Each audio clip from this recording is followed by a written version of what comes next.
আলহামদুলিল্লাহ, সকল প্রশংসা সেই মহান রব্বুল আলামিনের, যিনি আমাদেরকে রূপনগর আবাসিক 11 নম্বর রোডের যুব সমাজের উদ্যোগে আজ এই ওয়াজ ও দোয়ার মাহফিলে উপস্থিত হওয়ার তৌফিক দান করেছেন। সেই মহান রবের দরবারে দিল থেকে কালিমাতুশ শুকুর করি, আলহামদুলিল্লাহ। সম্মানিত হাজিরিন, দীর্ঘক্ষণ ধরে মুআজ্জাজ উলামায়ে কিরাম কোরআন ও হাদিস থেকে আলোচনা করেছেন।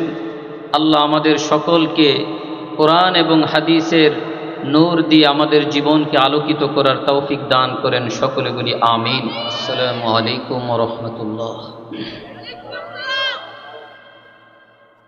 নাহমাদুহু ওয়া নাস্তাঈনুহু ওয়া নাস্তাগফিরুহু ওয়া নু'মিনু বিহি ওয়া নাতাওয়াক্কালু আলাইহি ونعوذ بالله من شرور أنفسنا ومن سيئات أعمالنا. من يهده الله فلا مضل له ومن يضلله فلا هادي له. ونشهد أن لا إله إلا الله وحده لا شريك له. ونشهد أن سيدنا وحبيبنا ومولانا محمدا عبده ورسوله، أرسله الله إلى كافة الناس بشيرا ونذيرا وداعيا إلى الله بإذنه وسراجا منيرا. أما بعد، فقد قال الله تبارك وتعالى في كلامه المجيد وفرقانه الحميد. زبان كل সবাই পড়ি আউযু বিল্লাহি মিনাশ শাইতানির রাজীম। বিসমিল্লাহির রহমানির রহিম। ومن أعرض عن ذكري فإن له معيشة ضنكا ونحشره يوم القيامة أعمى. قال رب لم حشرتني أعمى وقد كنت بصيرا. قال كذلك أتتك آياتنا فنسيتها وكذلك اليوم تنسى.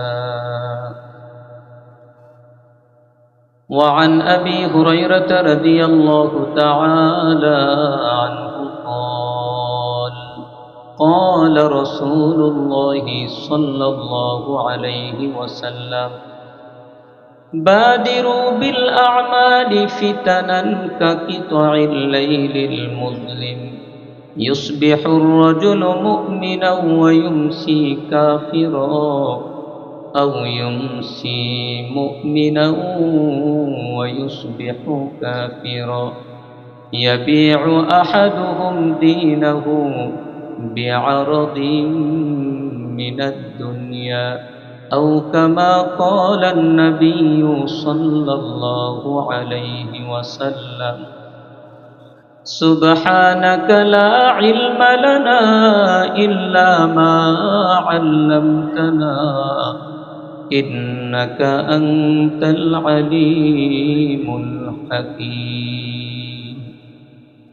محبة الشهيد درود إبراهيم قري. اللهم صل على محمد وعلى آل محمد كما صليت على إبراهيم وعلى آل إبراهيم إنك حميد مجيد اللهم بارك على محمد وعلى آل محمد كما باركت على إبراهيم وعلى آل إبراهيم إنك حميد مجيد لا إله إلا الله لا إله إلا الله لا إله إلا الله لا إله إلا الله لا إله إلا الله محمد رسول الله صلى الله عليه وسلم আমার ভাইরা আমি আপনাদের সম্মুখে সামান্য একটু আলোচনা করব। আল্লাহ সুবহানাহু ওয়া তাআলা আমাদেরকে এই দুনিয়ার বুকে প্রেরণ করেছেন। আমরা সবাই এখানে মুসাফির, আমরা কেউ এখানে মুকিম নই, আমরা সবাই পথিক। যে কোনো সময় আমি আমার সেই চিরস্থায়ী জীবনের দিকে আমার রওনা দিতে হবে। আল্লাহর ডাক যখন আসবে আমার চলে যেতে হবে। আমার ভাইয়েরা, আল্লাহ সুবহানাহু ওয়া তাআলা সূরা তাহার 124 নম্বর আয়াতে আল্লাহ বলেন, ওয়ামান আ'রাদা আন যিকরি ফাইন্না লাহু মাঈশাতান দানকা। যেই ব্যক্তি আমার জিকির থেকে, আমার বিধান থেকে মুখ ফিরিয়ে নেয়,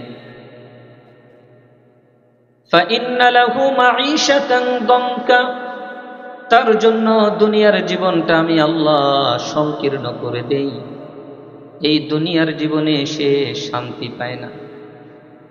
আমার বন্ধুগণ, লক্ষ্য করলে দেখবেন অনেক ভাইয়ের, অনেক বোনের অনেক টাকা আছে, অনেক পয়সা আছে, অনেক সম্পদ আছে, অনেক ক্ষমতা আছে, কিন্তু শান্তি নাই, শান্তি নাই, শান্তি পায় না, পেরেশান পেরেশান, সব সময় চিন্তার মধ্যে, পেরেশানের মধ্যে ডুবে আছে।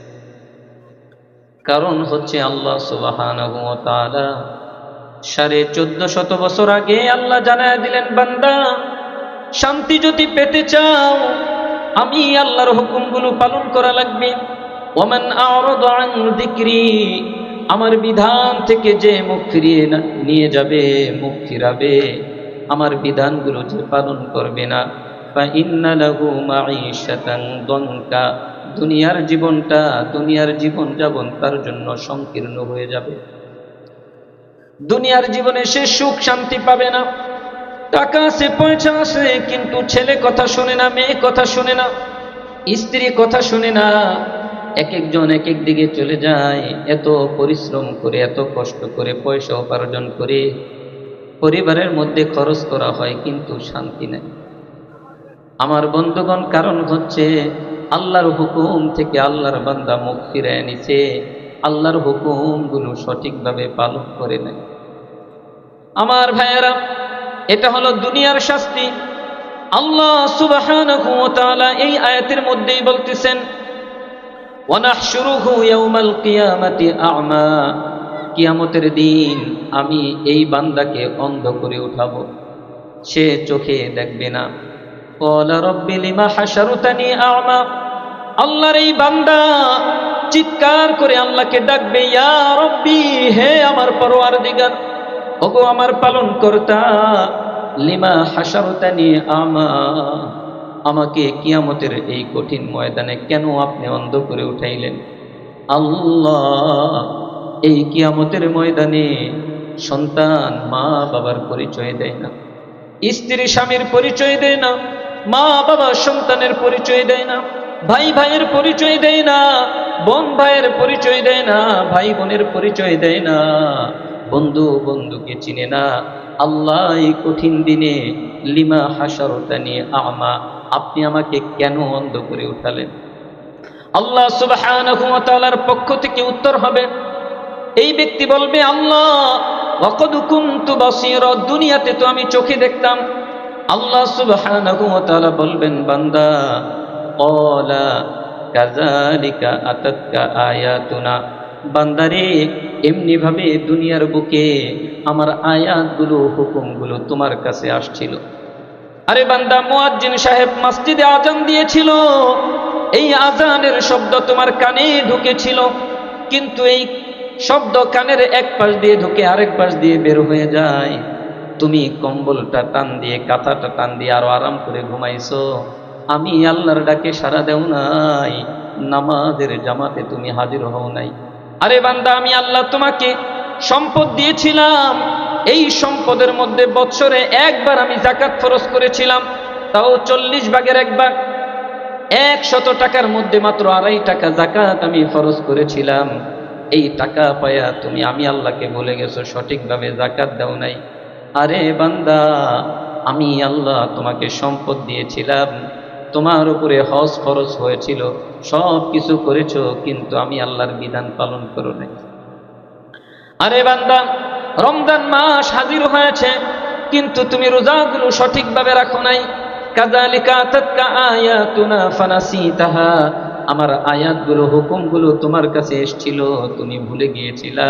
ওয়া কাযালিকাল ইয়াউমা তুনসা, ঠিক তেমনি ভাবে কিয়ামতের ময়দানে আজকে আমি আল্লাহ তোমাকে ভুলে যাব, তোমাকে আমি স্মরণ রাখবো না, তোমার কোনো কথাই আমি আজকে শুনবো না। নাউযুবিল্লাহ। আমার ভাইয়েরা, আজকে দুনিয়ার বুকে আপনি যদি আল্লাহকে ডাক দেন, আমি যত বড় গুনাহগার হই, আমার গুনার একটা শেষ আছে, কিন্তু আমার রব এত বড় রহমানুর রহিম, এত বড় গফুরুর রহিম, আমার রব এত ক্ষমাশীল, এত ক্ষমাশীল, এত দয়াবান। 1000 গুনাহ করার পরে রাত্রিবেলা গভীর রাতে 4 রাকাত নামাজ পড়ে আসমানের দিকে 2টা হাত উঠায় যখন ডাক দিয়া বলবেন, আল্লাহ আমি আপনার গুনাহগার বান্দা, 1000 গুনাহ করার পরে আপনার কাছে হাত 2টা উঠাইছি, আল্লাহ আপনি আমাকে খালি হাতে ফিরাইয়া দিয়েন না, আপনি আমাকে মাফ করে দেন। এই দুনিয়ার বুকে একবার যদি আপনি আল্লাহর কাছে খাঁটি তওবা করতে পারেন, আল্লাহর নবী বলেন, আত-তাইবু মিনাজ যামবি কামান লা যামবা লাহু, যেই ব্যক্তি গুনাহ করে খাঁটি ভাবে তওবা করে, তার আর কোনো গুনাহ বাকি থাকে না। আল্লাহ। আমার ভাইয়েরা, যেই রব 1000 গুনাহ করার পরেও ডাক দিলে 1000 গুনাহ মাফ করে দিতেন, আজকে কিয়ামতের ময়দানে সেই রবকে ডাকতে ডাকতে ডাকতে ডাকতে গলার স্বর নষ্ট হয়ে যাবে। ডাকতে ডাকতে বান্দার কথা বলতে পারবে না, কিন্তু আল্লাহ সাড়া দিবেন না। আল্লাহ সাড়া দিবেন না, বলবেন, বান্দা দুনিয়াতে যেমন তুমি আমার বিধান ভুলে গেছিলা, এই কিয়ামতের ময়দানে আমি আল্লাহও তোমাকে ভুলে গেলাম। নাউযুবিল্লাহ। এজন্য আমার ভাইয়েরা, আল্লাহর হুকুমগুলো পালন করতে হবে। এবার আসেন, যদি আমরা আল্লাহর হুকুমগুলো পালন করতে পারি তাহলে কি হবে? আল্লাহ সুবহানাহু ওয়া তাআলা সূরা নাহালের 97 নম্বর আয়াতে আল্লাহ বলেন, মান আমিলা সালিহাম মিন যাকারিন আও উনসা ওয়া হুয়া মুমিন ফালানুহইয়ান্নাহু হায়াতান তাইয়্যিবা। আল্লাহ বলেন, বান্দা শুনো, মান আমিলা সালিহাম মিন যাকারিন আও উনসা, হোক সে মহিলা অথবা হোক সে পুরুষ, যদি কেউ মুমিন অবস্থায় ভালো কাজগুলো সম্পাদন করে, ফালানুহইয়ান্নাহু হায়াতান তাইয়্যিবা, আমি আল্লাহ তাকে পবিত্র জীবন দান করব। আল্লাহ। আমার ভাইয়েরা, পবিত্র জীবন লাভের উপায় 2টা। 1 নম্বরে মুমিন হতে হবে, 2 নম্বরে আল্লাহর হুকুমগুলো পালন করতে হবে, ভালো কাজগুলো করতে হবে। যদি করতে পারি, আল্লাহর ওয়াদা, এই দুনিয়ার জীবনে আমি তোমাকে সুখময় জীবন দান করব। হয়তো তোমার টাকা থাকবে না, কিন্তু তোমার ভিতরে সুখ শান্তি থাকবে। হয়তো তোমাকে কেউ চিনবে না, সমাজের মানুষ তোমাকে মূল্যায়ন করবে না। হতে পারে তুমি একজন দরিদ্র অশিক্ষিত, তুমি একজন দিন মজুর, কিন্তু বান্দারে তোমার ভিতরে এত দামি এক নিয়ামত আমি আল্লাহ দিয়ে দিছি, ঈমান আর আমল। সেটার কারণে এই দুনিয়ার বুকে সমস্ত মানুষ থেকে তুমি আমি আল্লাহর কাছে সবচেয়ে প্রিয়। আমার ভাইয়েরা, আল্লাহর কাছে প্রিয় হওয়ার জন্য বড় সার্টিফিকেট লাগবে না, আল্লাহর কাছে প্রিয় হওয়ার জন্য বড় সম্পদশালী হওয়া লাগবে না, আল্লাহর কাছে প্রিয় হওয়ার জন্য সমাজের মধ্যে পরিচিত হওয়া লাগবে না। আল্লাহর কাছে প্রিয় হওয়ার জন্য দুইটা জিনিস লাগবে, একটা হচ্ছে ঈমান আর একটা হচ্ছে আমল।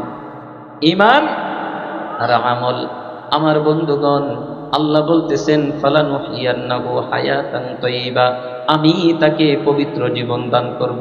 ওয়ালানাজজিয়ান্নাহুম আজরাহুম বিআহসানি মা কানু ইয়ামালুন, আর সে যে দুনিয়ার বুকে দারিদ্রতার কারণে কষ্ট করেছে, মুসিবতে পড়ে কষ্ট করেছে, অসুস্থতায় ভুগে কষ্ট করেছে, এই কষ্টগুলো করে সে আমি আল্লাহর উপর ধৈর্য ধারণ করেছে, নামাজ পড়েছে, কখনো বলে নাই আল্লাহ এত নামাজ পড়ি আমার বিপদ যায় না কেন, এটা বলে নাই। দারিদ্রতা আসছে, কখনো বলে নাই অমুক ব্যক্তি নামাজ পড়ে না, রোজা রাখে না, হজ করে নাই, যাকাত দেয় না, ঘুষ খায়, সুদ খায়, সব অন্যায় করে, আল্লাহ তাকে কত পয়সা দিছে, কত ক্ষমতা দিছে, আমাকে কিছু দেয় নাই, এই কম্পেয়ার সে করে নাই।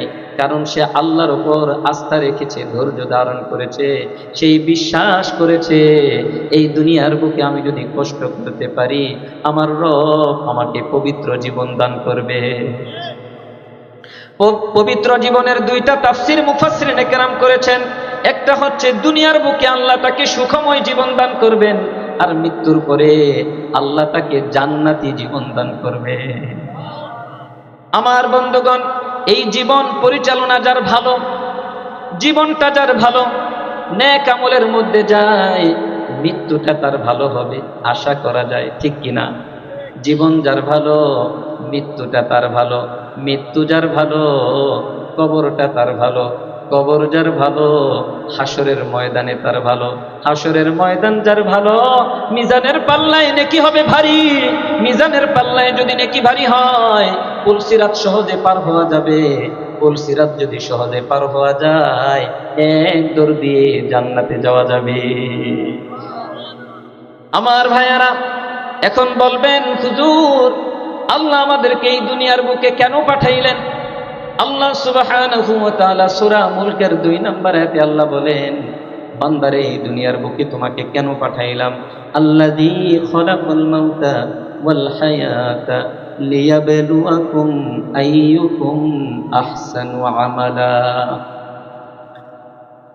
আরে বান্দা, আমি আল্লাহ জীবন সৃষ্টি করেছি, মৃত্যু সৃষ্টি করেছি, কেন তোমাকে জীবন দিলাম, আবার কেনই বা তোমাকে মৃত্যু দিব?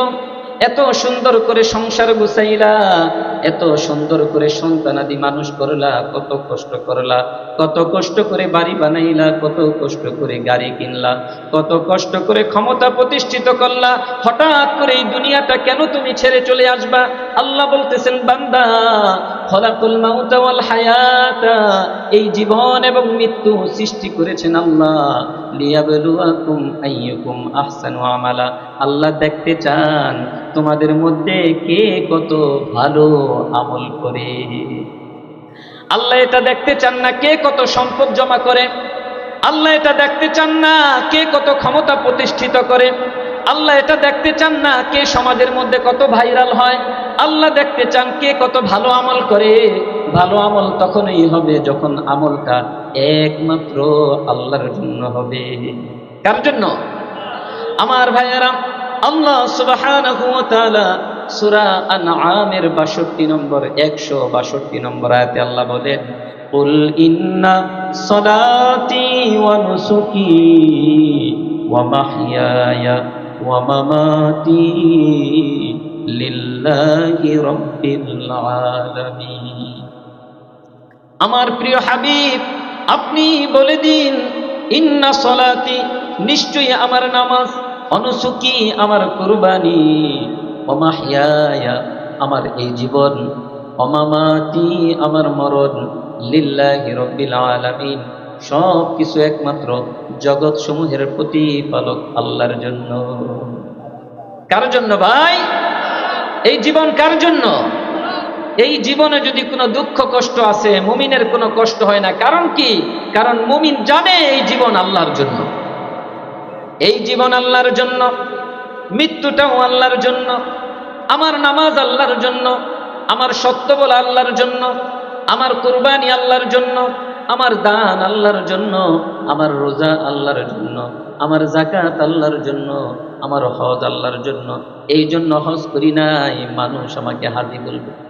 অনেক ভাই না বুঝে রাগ করে বলে যে আমার নামের শুরুতে হাজি কেন লেখলা না, আমি তো হজ করছি। প্রিয় ভাই, আপনাকে আমি বুঝাতে চাই, আপনি তো হজ করেছেন আল্লাহর জন্য।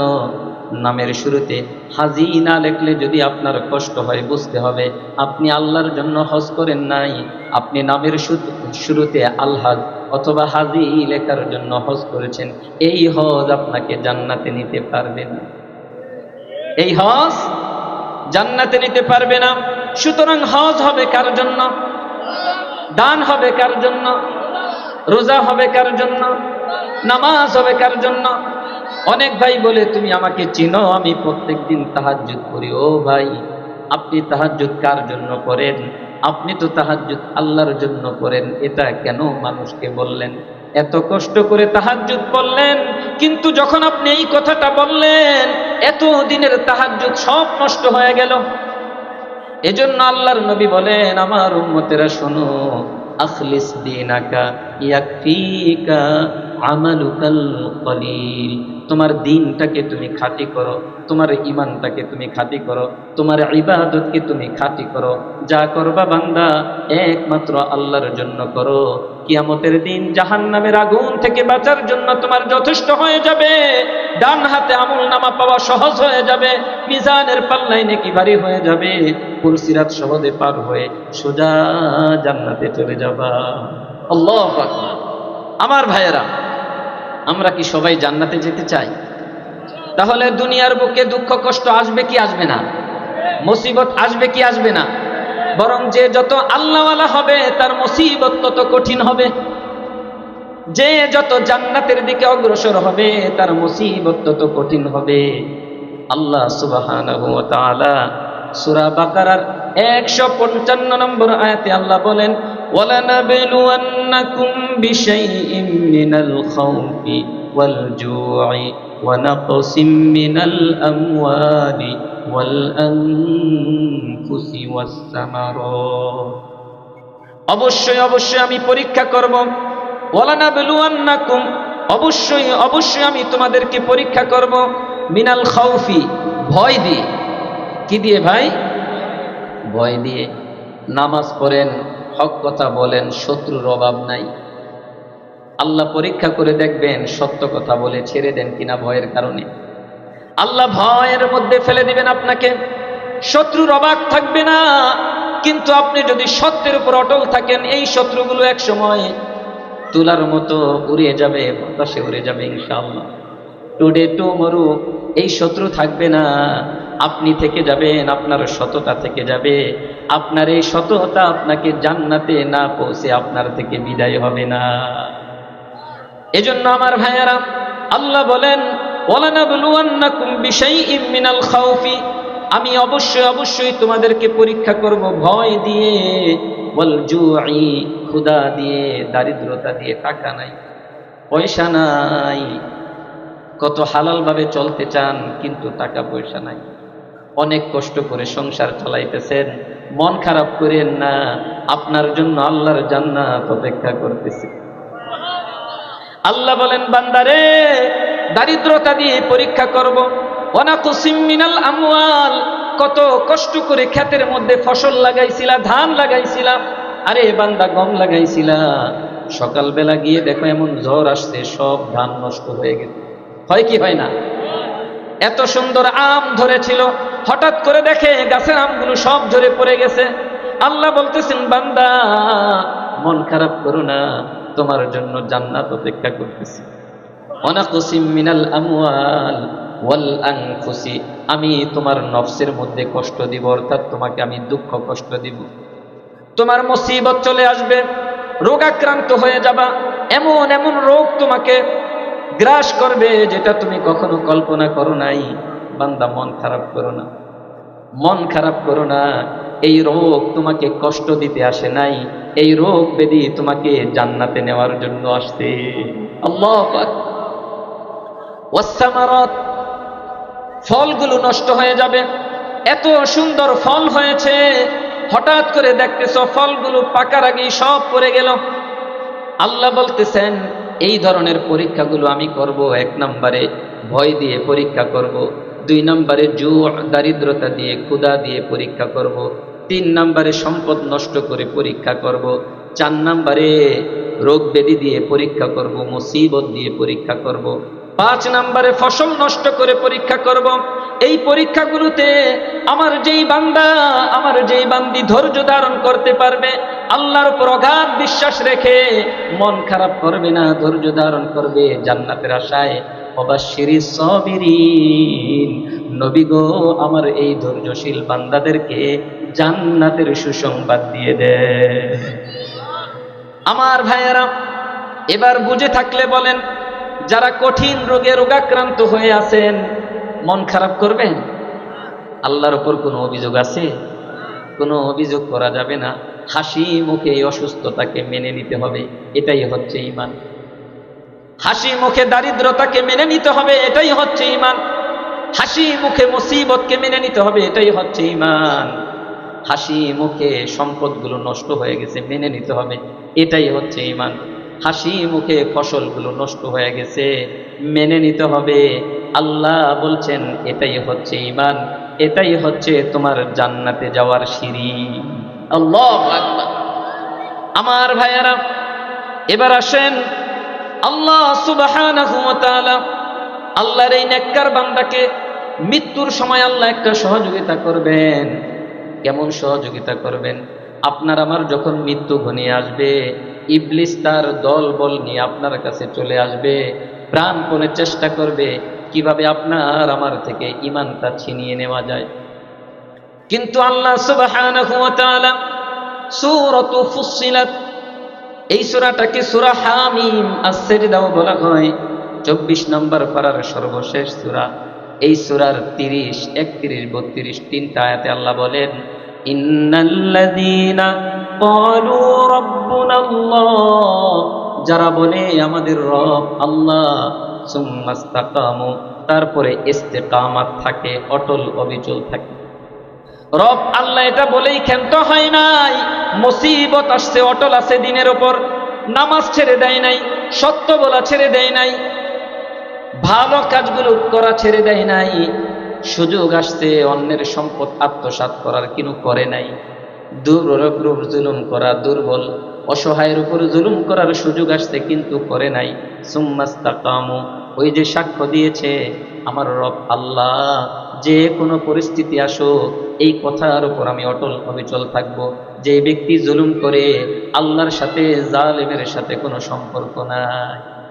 যেই ব্যক্তি মিথ্যা কথা বলে আল্লাহর রহমত তার থেকে অনেক দূরে চলে যায়। মিথ্যাবাদীর মুখের গন্ধের কারণে রহমতের ফেরেশতা তার কাছে আসতে পারে না। যেই ব্যক্তি গীবত করে তার থেকে আল্লাহর রহমত অনেক দূরে চলে যায়। যেই ব্যক্তি চুগলখুরি করে তার থেকে আল্লাহর রহমত অনেক দূরে চলে যায়। যেই ব্যক্তি সুদ খায় তার থেকে আল্লাহর রহমত অনেক দূরে চলে যায়। যেই ব্যক্তি ঘুষ খায় আল্লাহর রহমত তার থেকে অনেক দূরে চলে যায়। আল্লাহ বলতেছেন, যারা বলে আমার রব আল্লাহ এই কথার উপর অটল অবিচল থাকে, তাতানাজ্জালু আলাইহিমুল মালাইকা, মৃত্যুর সময় শয়তান যেমনি ভাবে দলবল নিয়ে আসবে, আল্লাহ সুবহানাহু ওয়া তাআলা আসমান থেকে একদল ফেরেশতা পাঠিয়ে দিবে। আল্লাহু আকবার। ইবলিসও আসবে, ফেরেশতাও আসবে। আমার ভাইয়েরা, এবার ফেরেশতা এসে কি করবে? ইবলিস তো ধোঁকা দিতে চাবে, কিন্তু ফেরেশতাদের সাথে ইবলিস পারবে না। ফেরেশতারা এসে বলবে, আল্লাহ তাখাফু, ওগো আল্লাহর বান্দা তুমি ভয় পাইও না, ভয় পাইও না। ওয়ালা তাহজানু, পেরেশান হইও না, ভয় পাইও না, পেরেশান হইও না। ওয়া আবশিরু, তুমি সুসংবাদ গ্রহণ করো, বিল জান্নাতিল্লাতী কুনতুম তুআদুন, ওই জান্নাতের সুসংবাদ গ্রহণ করো যেই জান্নাতের ওয়াদা তোমাদেরকে দেওয়া হয়েছিল। সুবহানাল্লাহ। আমার ভাইয়েরা, অনেকটা আচরণটা এরকম হবে। আগে আপনারা দেখছেন মুসলমানি করাইতো হাজাম দিয়ে, ঠিক না? হাজাম দিয়ে মুসলমানি করাইতো না ছেলে বাচ্চাদেরকে? এখন না অনেক কিছু বের হয়েছে। 20-30 বছর আগে যারা ছিলেন অধিকাংশ সবার মুসলমানি হাজাম দিয়েই করানো হতো। যখন বাচ্চাটা শুনতো হাজাম আসছে, কেউ পুকুরের মধ্যে লাফ দিয়ে নামতো নাকি, কেউ গাছের উপরে উঠে যাইত, কেউ দৌড় দিয়া মাঠের মধ্যে চলে যাইত। মা বাবা খুব কষ্ট করে ধরে নিয়ে আসতেন, এবার বসায়া হাজামের সামনে বসায়া দিতেন। হাজাম খুব রসিক ছিল, হাজামরা বদমেজাজি হলে কাজ হইত না, ওরা খুব রসিক ছিল। হাজাম এবার তাকে একটা চিমটি দেয়, বলে আমি শুনছি তুমি নাকি চিমটি দিলে ব্যথা পাও না। বলে যে হ্যাঁ, আমি তো ব্যথা পাই না। বলে তুমি কি পছন্দ করো? বলে আমি রসগোল্লা পছন্দ করি। এবার তার মাকে জিজ্ঞাসা করে রসগোল্লা আনছেন? বলে যে আনছি, নিয়ে আসেন। হাজাম এবারে একবার চিমটি দেয়, একবার কথা বলতেছে, এর মধ্যে হাজাম মুসলমানি করায় ফেলাইছে, তেনাও সেখানে বেঁধে ফেলছে, ঠিক কিনা? বলে যে এবার উঠে নিয়ে যান। কথা কথা বলতেছে, এই কথার মধ্যে পড়ে ওই বাচ্চা তার যে মুসলমানি করাইছে ব্যথা পায় নাই, বিষয়টা এরকম না, ব্যথা পাইছে কিন্তু কথার মার পেঁচে পড়ে ব্যথার কথা ভুলে গেছে, ঠিক কিনা? আমার ভাইয়েরা, এমনি ভাবে মুমিন বান্দার মৃত্যুটা যখন ঘনায় আসবে, আল্লাহ সুবহানাহু ওয়া তাআলার ফেরেশতারা আসবে, তাকে বলতে থাকবে আল্লাহ তাখাফু, তুমি ভয় পাইও না, ওয়ালা তাহজানু, পেরেশান হইও না, ওই জান্নাতের সুসংবাদ গ্রহণ করো, যেই জান্নাতের ওয়াদা তোমাদেরকে দেওয়া হয়েছিল, আর জান্নাতের প্রতিচ্ছবিটা তার সামনে তুলে ধরা হবে। এখন বলবেন হুজুর, এই জান্নাতের প্রতিচ্ছবি কিভাবে তুলে ধরবে? আমার ভাইয়েরা, মানুষের সামান্য বুদ্ধি দিয়ে যদি আমেরিকা সেই টুইন টাওয়ার, আমেরিকার সেই হোয়াইট হাউসের দৃশ্য যদি আপনার সামনে তুলে ধরা যায় মোবাইলের মাধ্যমে, তাহলে যেই মহান রব্বুল আলামিন আলিমুন হাকিম, আজিজুন হাকিম, তিনি ফেরেশতাদের মাধ্যমে কি আপনার জান্নাতের প্রতিচ্ছবি আপনার সামনে তুলে ধরতে পারবেন না? অবশ্যই পারবেন। আল্লাহর বান্দা জান্নাতের দিকে তাকায় দেখবে, ওরে আল্লাহ এত বড় জান্নাত, সুবহানাল্লাহ। যেই ব্যক্তি সবচেয়ে বড় দুর্বল ইমানদার, সবচেয়ে ছোট ইমানদার, আল্লাহর নবী বলতেছেন তার জান্নাতটা হবে এই দুনিয়ার 10 দুনিয়া পরিমাণ জান্নাত। ফেরেশতারা যখন তার সামনে জান্নাতের প্রতিচ্ছবি তুলে ধরবে আর তার সাথে কথা বলবে, বান্দা ওগো আল্লাহর ওলি, তুমি ভয় পায় না, চিন্তা করো না, জান্নাতের সুসংবাদ গ্রহণ করো। এই কথা বলতে বলতে আজরাইল আলাইহিস সালাম তার জান কবজ করে ফেলবে। মুমিন বান্দা মৃত্যুর যন্ত্রণা পাবে না, এটা কেন পাবে না? এভাবে হাজাম যেভাবে মুসলমানি করানোর সময় ওই ছেলেটার সাথে কথা বলতেছিল, চিমটি দিতেছিল, চিমটিরও ব্যথা আছে, ওই চিমটির ব্যথার মার পেজে পড়ে মুসলমানির ব্যথা ভুলে গেছে। এদিক দিয়ে হাজাম তার কাজ সেরে ফেলছে। ফেরেশতারা আল্লাহর জান্নাতি বান্দাকে জান্নাতের কথা বলতে থাকবে, আল্লাহর ওয়াদাগুলো তার সামনে তুলে ধরতে থাকবে। এদিকে যখন বান্দার জেহেনটা, বান্দার মন মানসিকতা যখন জান্নাতের দিকে ঝুঁকে পড়বে, এই মুহূর্তে আজরাইল আলাইহিস সালাম জানটা কবজ করে ফেলবেন। আল্লাহর বান্দা জান যে কবজ করে ফেলবে, আল্লাহর নবী বলেন একটা পিঁপড়া কামড় দিলে যেমন ব্যথা পাওয়া যায়, এমন একটা ব্যথা সে পাবে। আল্লাহু আকবার। অথচ যারা বদকার, যারা গুনাহগার, তাদের জান যখন কবজ করা হবে, কলিজা ছিঁড়ে রূহটাকে বের করা হবে, তার কষ্টের কোনো শেষ নেই। আমার ভাইয়েরা, যেটা বলতেছিলাম, এই ছোট্ট জীবন এটা আল্লাহর জন্য ওয়াকফ করে দেন। কষ্ট দুঃখগুলো সব মেনে নেন, একমাত্র আল্লাহর জন্য মেনে নেন, ধৈর্য ধারণ করেন, চিরস্থায়ী জীবনে আপনি সফল হবেন। আপনি সফল হবেন, এটা আল্লাহর কথা, আমার কথা না।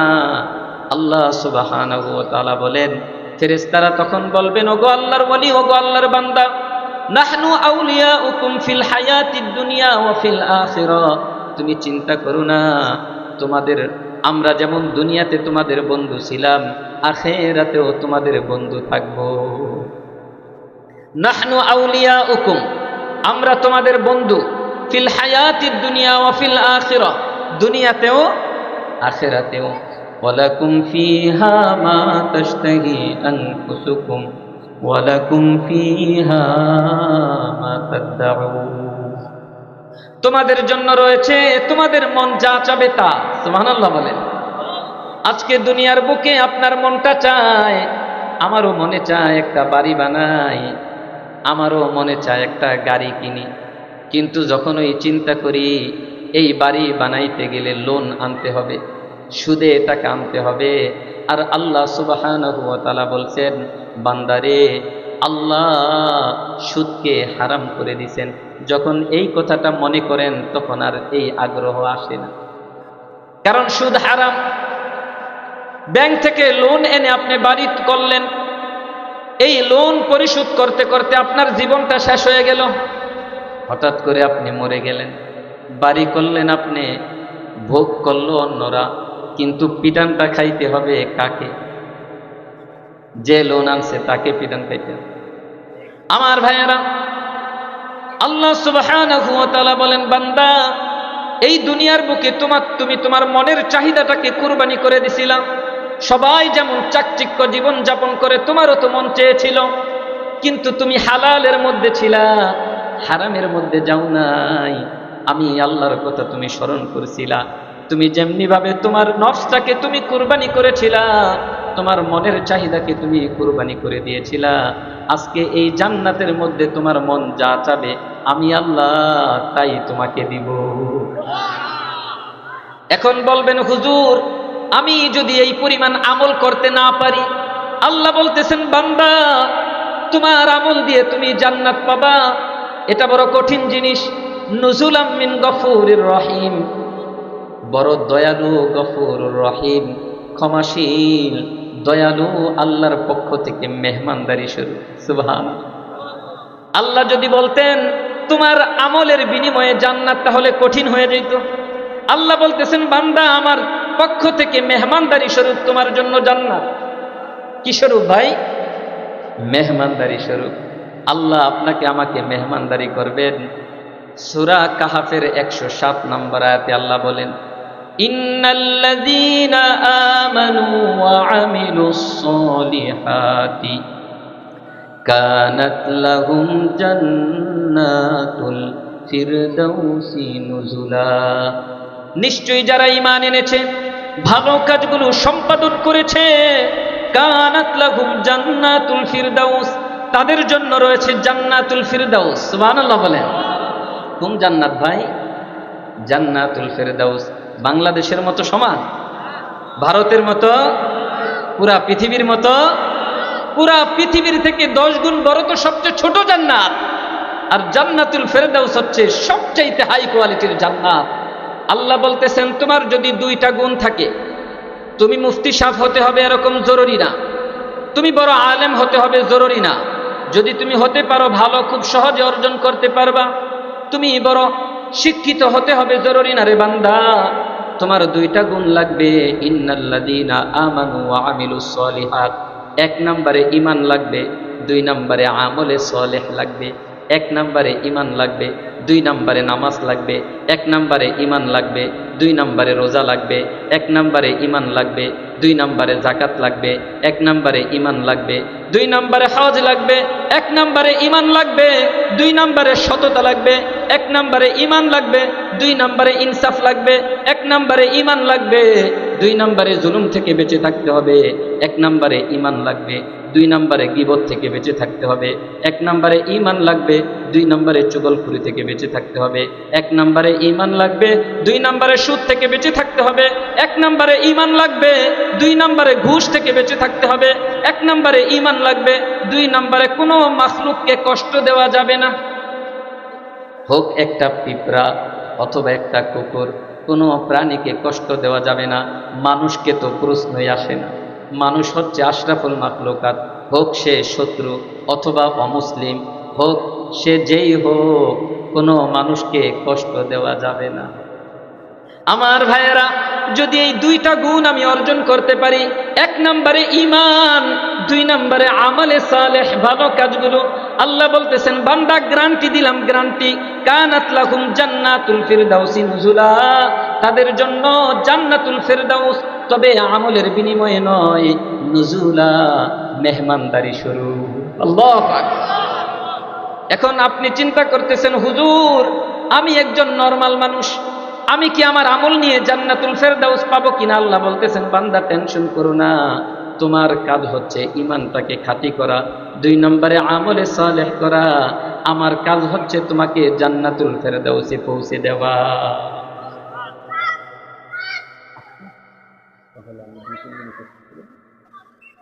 আমার বন্ধুগণ, এতক্ষণের আলোচনা বুঝে থাকলে বলেন, জান্নাতুল ফেরদাউস পেতে হলে কয়টা জিনিস লাগবে?